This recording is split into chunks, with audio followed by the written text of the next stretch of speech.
Японы Фукушимагийн атомын цахилгаан станц одоогоос 2 жилийн өмнө буюу 2011 оны 3 дугаар сарын 11-ний Бямгарагт дэлбэрч асар их хэмжээний хохирол учирсан бөгөөд ойрын хугацаанд иргэдэд учирсан хохирлыг барагдуулж дуусахгүй гэж олон улсын мэдээллийн агентууд мэдээж байна.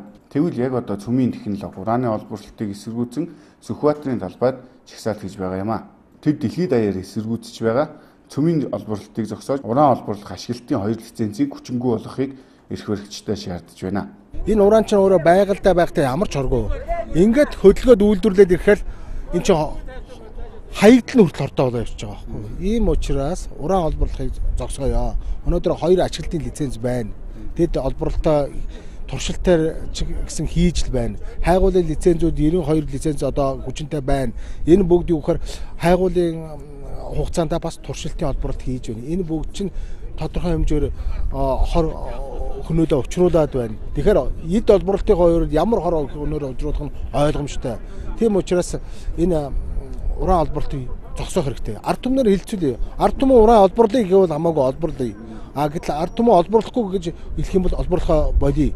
Ард түмнээ хэлцүүлээ л дээ. Ард түмний хүсээгүй хүмүүс гэсэн хэдхэн хүн хүсээд байна шүү дээ. Бид Монгол улсад уран олборлохгүй байг атомын энэ аюул хөнөөлийг Монголын газар шороо, Монголын ард түмэн дээр авчрахгүй бай гэсэн энэ л үзэл бодол төр нэгдэж энэ цуглааныг өнөөдөр хийж байгаа. Эндээс бас зохих хэмжээний одоо мэдээлэл гаргаж төрийн 3 өндөлтөд төрөлд.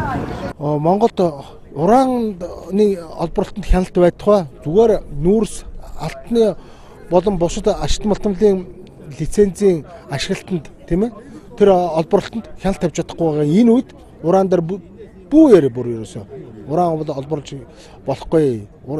Ямар ч хяналт тавих боломжгүй байгаа юм. Энэ цөмийн энергийн газар хүртэл бид 330 сум тэр болонд нь хүрч чадахгүй гэдэг хэлж байгаа шүү дээ. Бид тэр төр хянах боломжгүй бол энийг хийж яах юм тийм биз дээ. Сүхбаатарын засгийн газрын цөмийн хаягдлыг Монгол буучлах талаар хэлэлцээр хийж байсан нэгэн тодорхой болсон. Энэ талаар цөмийн энергийн газрын даргаар ажиллаж байсан Инхбат анх мэдээсэн мэлээ. Гэвч түүнийг нууц хэлэлцээрийг нь илчлэхээс өмнө үүрэгт ажиллаас нь ажиллаа хийж чадахгүй байна гэсэн үндслээр шалтгаалan төтгөлсүүлсэн билээ. Тэгвэл энэ хэлэлцээрийг хуучин эрдэс баялаг эрчим хүчний сайд асан зоригт гардын хийсэн талаарх яриаг иргэн сануулгад илүүдэхгүй үзье. Цөмийн хаягдлыг Монголд булшлахад энэ их хөөцөлдөд байгаагийн учир нь цаанаа бол маш их мөнгөний асуудал байна. За энэ боловсрол жишээ нь Оросын холбооны улс Японоос хаягдл оруулж ирэхдээ жилд 20 тэрбум доллар авдаг байсан. Энийг бол төлөөлж бол тэр ундраа явсан байгаа. Зүгээр ер нь ундрагийн ард бол хэн байгаа юм бэ гэхээр бол ерөөсөө маш тодорхой. Зоригт сайд байна.